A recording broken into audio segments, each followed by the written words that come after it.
नमस्कार। भारत कई तरह की समस्याओं से जूझता रहता है, कभी भुखमरी की, कभी बेरोजगारी की, कभी धर्म के नाम पर होने वाले दंगों की, लड़ाई की। इन सब के बीच में एक ऐसा भी मुद्दा है जो लगभग हाशिए पे चला जाता है, लेकिन अगर उसको देखें तो वो एक बहुत गंभीर मुद्दा है जिस पर सरकारें लगभग नज़रअंदाज करती हैं, उसकी तरफ ध्यान नहीं दिया जाता। वो मुद्दा है बेसहारा पशुओं का।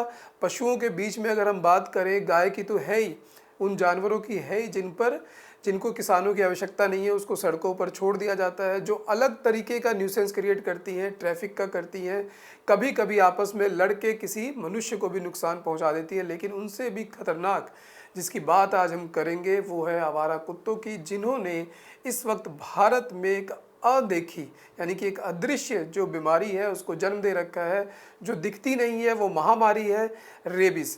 अभी हमने हाल ही में देखा किस तरीके से हरियाणा के एक कबड्डी प्लेयर जो कि एक कुत्ते के बच्चे को बचाने के लिए गया, उसको उसने बचाते हुए उस कुत्ते के बच्चे ने काट लिया, उसने इग्नोर किया, उसको लगा कि कुछ नहीं होगा और कुछ ही दिन के बाद वो रेबीज के कारण मारा गया।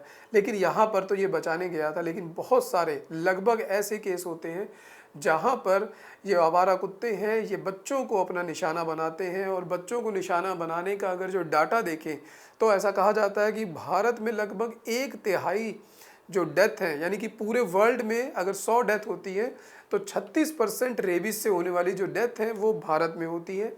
और उसमें भी 36% में से लगभग 20 से 30% जो इस ओवरऑल डेथ होती है वो बच्चों की होती है। तो मामला एक बहुत गंभीर है, क्योंकि ये लगभग बच्चों पे हमला करते हैं, बुजुर्ग महिलाओं पे हमला करते हैं या बुजुर्ग पुरुषों पे हमला करते हैं, यानी कि कमज़ोर टारगेट देखकर हमला करते हैं और फिर उसके बाद या तो उनको एट द स्पॉट मार देते हैं या फिर उनसे होने वाला संक्रमण रेबीज के द्वारा वो मारे जाते हैं। तो बहुत ही गंभीर समस्या है जिसकी तरफ सरकारों ने अभी तक बहुत कम ध्यान दिया है। लेकिन आज हम वीडियो इसलिए बना रहे हैं क्योंकि जो केरला की सरकार है उसने आज एक फैसला लिया है। अब देखते हैं वो फैसला कितना कारगर होता है, उस फैसले की तरफ चलते हैं। उससे पहले देखते हैं कि ये तस्वीरें जो लगभग वीडियोस आते रहते हैं हमारे पास, देखकर लगता है कि बहुत बुरा हो रहा है और बहुत बार हम सब इसको फेस कर चुके हैं, या हमें पता होता है कि वहाँ पर उस जगह पर ये कुत्ते रहेंगे, हम वहाँ पर नहीं जाते या बच के जाते हैं या किसी और साधन से जाते हैं ताकि ये अटैक ना कर दें। तो इसका जो एक डर है वो सबके मन में बैठा हुआ है और ये बहुत आगे तक बढ़ गया है, हर एक देश के हर एक कोने तक पहुँच गया है। कभी कर्नाटका से खबर आती है कि किसी बच्चे को मार दिया कुत्तों ने, कभी मध्य प्रदेश से खबर आती है। एक दिन तो खबर आ रही थी कि सिक्योरिटी गार्ड अपनी ड्यूटी कर रहा था, उसको कुत्तों ने हमला कर दिया और उसको उन्होंने मार डाला, वो बच नहीं पाया। तो सिचुएशन गंभीर है, हर जगह फैली हुई है और इसीलिए जो केरला की सरकार है उसने अब आदेश पारित किया है, जो prevention of animal cruelty rule है 2023 का, उसका सेक्शन 8 कहता है कि अगर कोई जानवर इस स्टेज में पहुंच गया है कि अब वो लोगों के लिए डेंजरस हो गया और वो अब क्या कहते हैं खुद भी नहीं जी सकता है, वो मर जाएगा, तो उसको मार दिया जाए, जिसको कहा जाता है यूथेनेजिया। तो यूथेनेजिया की परमिशन दे दी है केरला गवर्नमेंट ने लोकल बॉडीज़ को। वहाँ पर केस और पीक पर चले गए हैं, वहाँ पर लगातार जो उनकी कैपिटल है तिरुवनंतपुरम, वहाँ ही साल में लगभग कहा जा रहा है कि 57 से 58 हज़ार केस आ जा रहे हैं। तो लाखों केस वहाँ पर हो रहे हैं, इस वजह से वहाँ पर ये फैसला लिया गया है। लेकिन क्या ऐसा फैसला पूरे भारत में लिया जाएगा? क्या उतनी कैपेसिटी है म्यूनसिपल कॉरपोरेशंस की या म्यूनसिपल कमेटी की कि इस तरीके के जो मैंडेट हैं, फैसले हैं, उसको लेने में वो सक्षम है? क्या जो जो लोग जानवर को प्यार करते हैं, जो एक प्रो रहते हैं कि इनको नहीं मारना, वो सब होने देंगे? तो इन सारे मुद्दों को हम अभी डिस्कस करेंगे। तो अगर सबसे पहले बात करें तो जो एक आदेश है सरकार का 2023 का कि जो कुत्ते हैं इनको इनका स्टरलाइजेशन किया जाए, इनकी वैक्सीनेशन की जाए, यानी कि जो कुत्ते हैं उनकी जो पॉपुलेशन है उसकी तादाद को बढ़ने से रोका जाए और जब वो हो भी जाए जो पॉपुलेशन है उसको वैक्सीन लगा दी जाए रेबीज़ के लिए, ताकि वो रेबीज़ को ना फैला सके। लेकिन हमारी सरकारों के पास, हमारी कमेटियों के पास, कॉरपोरेशन के पास इतना पैसा नहीं है, वो बिल्कुल भी उसको फॉलो नहीं कर पाए हैं। इवन सुप्रीम कोर्ट में केस चल रहा है क्योंकि इलाहाबाद हाई कोर्ट ने 2025 में कहा कि इसको जल्दी से पूरा करो, लेकिन सरकारों के पास पैसा नहीं है। तो बात वही मैं कह रहा था कि बहुत सारे मुद्दे हैं, ये मुद्दा उसमें छुप जाता है, इसकी बात नहीं होती, लेकिन ये गंभीर है, इस पर पैसा चाहिए, बहुत सारा एफर्ट चाहिए, तब जाकर ये काबू में आएगा। लेकिन उसके अलावा भी अगर बात करें हम, तो देखिए, तो जो देश का हर कोना है वहाँ पर ये फैल गया है, अच्छे से फैल गया है। तो एक तो सरकारों के पास पैसा नहीं है ताकि वैक्सीनेशन और वो कर सके।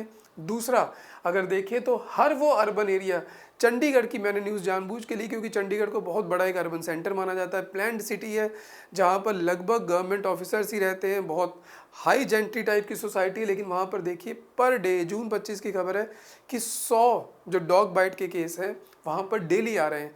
तो कोई भी एरिया देश का बचा नहीं हुआ है। दिल्ली एनसीआर की बात करें, गाजियाबाद की बात करें, नोएडा की बात करें, किसी भी जगह की बात करें, लखनऊ की कर लें या भोपाल की कर लें या इंदौर या बेंगलोर, देश का किसी कोने में हर जगह पर एक ही सिचुएशन है, कुत्तों का मैनेज।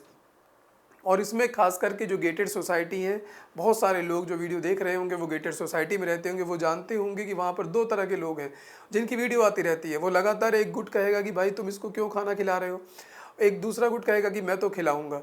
अब या तो उनके पास रोटियां एक्स्ट्रा बच जाती हैं, सामान एक्स्ट्रा बच जाता है, इसलिए वो जाते हैं उसको देने। लेकिन उससे हो क्या रहा है, उससे वो पलते जा रहे हैं, उस पलने की वजह से उनकी गिनती बढ़ती जा रही है, गिनती बढ़ती जा रही है, तो वो उनका अपना एरिया बनता जा रहा है। मैं खुद कई बार ऐसी सोसाइटीज़ में गया हूँ जहाँ पर वहाँ पर साफ कहा गया है कि अकेले मत निकलो क्योंकि यहाँ पर आवारा कुत्ते हैं, और उसको हटाने का कोई नाम नहीं ले रहा। तो सिचुएशन गंभीर है। और दूसरी बात, हमारी जो खुद की सिविक सेंस है वो भी बहुत ख़राब है। हम जहाँ तहाँ मन करता है वेस्ट फूड को डाल देते हैं सड़कों पर, और वो इन कुत्तों के लिए एक तरीके का सर्वाइवल का मौका मिल जाता है। और उसके अलावा कमी तो अंततः जाकर फिर से म्यूनसिपल कमेटी कॉरपोरेशन की है, क्योंकि वो कूड़े को उठाते नहीं हैं। देखा होगा पेट जगहों की रेस्टोरेंट के पीछे हमेशा कुत्ते मिलेंगे, क्योंकि वहाँ पर जो फूड है वो वहाँ पर पड़ा रहता है। तो जो कॉरपोरेशन है उनके ऊपर बहुत बड़ी जिम्मेदारी है कि पहले तो शहर की साफ़ सफाई रखें, उसके बाद वैक्सीनेशन करें और ये सब करें, लेकिन ये पॉसिबल नहीं है। इसी को देखते हुए केरला की गवर्नमेंट ने कहा है कि कम से कम इनको मार दिया जाए। लेकिन अब देखना होगा क्या जो एनिमल लवर्स हैं वो इस फैसले को कहाँ तक देखते हैं और कहाँ तक लेके जाना चाहते हैं। फिर उसके बाद दूसरी बात आती है कि आखिर जो इतनी मौत है वो भारत में हो क्यों जाती है। कुत्ते ने काट लिया, लाइलाज बीमारी नहीं है, रेबीज़ की बीमारी, लेकिन उसके बाद भी 36% अगर पूरे विश्व में होने वाली डेथ का परसेंटेज भारत में है, तो कहीं ना कहीं कमी हमारे हेल्थ सिस्टम में भी है, और हमारी जो जागरूकता है लोगों में वो है। जो हरियाणा के प्लेयर की डेथ हुई है वो इस बात को शो कर रहा है कि जागरूकता की कितनी कमी है। एक अनपढ़ आदमी के अंदर तो मान सकते हैं, एक प्लेयर है, एथलीट है, वो भी अवेयर नहीं है कि इसके लिए इंजेक्शन लगाना है, तो बड़ी एक गंभीर समस्या है। उस अवेयरनेस के बाद, हर व्यक्ति की अवेयर होने के बाद पहुंच हो, ये भी ज़रूरी नहीं है। पहुंच होने के बाद वहाँ पर वो वैक्सीन अवेलेबल हो, ये भी एक इशू है। तो बहुत सारे गंभीर इशू हैं, 2-3 आयाम है इसके। एक तरफ एनिमल लवर है जो कह रहे हैं कि इनको भी जीने का हक है, एक तरफ ऐसे लोग हैं कि भाई कह रहे हैं जीने का हक है, लेकिन एक अलग से स्पेस बना दिया जाए जहाँ पर ये चैन से रहे, जहाँ पर हम भी चैन से रहें, तो उसमें क्या दिक्कत है। दूसरी तरफ पैसा है, पैसे का जो काम है वो म्यूनसिपल कॉरपोरेशंस को चाहिए, उनको दो तरीके से चाहिए। एक तो उनको चाहिए कि कुत्तों को स्टरलाइजेशन कर सकें, वैक्सीन कर सकें। दूसरा चाहिए जो वेस्टेज का निपटारण है, जो डिस्पोजल है, वो अच्छे से हो सके। तीसरा है कि जो एंटी रेबीज़ वैक्सीन है उसकी अवेलेबिलिटी हो। तो मामला बहुत तरफ से गंभीर है।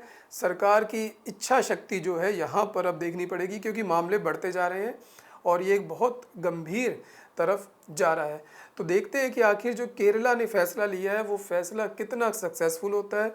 उसके बाद जो और कमेटी है या लोकल गवर्नमेंट है या स्टेट गवर्नमेंट है वो ऐसा फैसला लेती है या नहीं लेती है, या सुप्रीम कोर्ट का क्या फैसला आता है इस संबंध में जो वहाँ पर केस चल रहा है।